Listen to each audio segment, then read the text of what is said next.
many Maggie stories.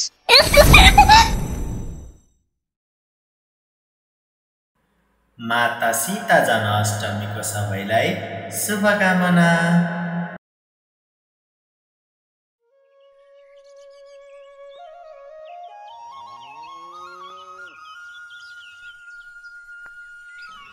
धेरै पहिले सुन्दर मिथिला राज्यमा एक बुद्धिमान र दयालु राजा जनक बस्थे।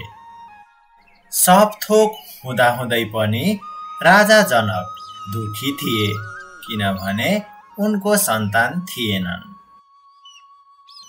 र एक दिन खडेरी हटाउन र आशिष पाउन राजा जनक आफैले खेत जोत्न थाले।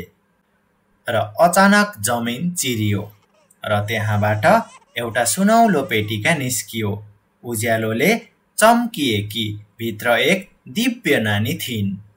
र राजा जनकले बच्चालाई अँगाल्दा वर्षा सुरु भयो र मिथिलाभरि खुसी फैलियो। माटोको जोटाइबाट फेला परेकी हुनाले राजा जनकले मायाले उनको नाम सीता राखे।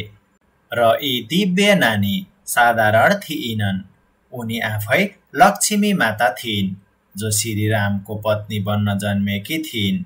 र आज पनि सीता माताको जन्म संसारभर श्रद्धा र प्रेमले सम्झिन्छ। यसरी सीता माताको जन्मकथा यही समाप्त हुन्छ। अनि हजुरले यस कथाबाट के शिक्षा पाउनुभयो त? मम्मी ड्याडीसँग छलफल गर्नुहोस् है।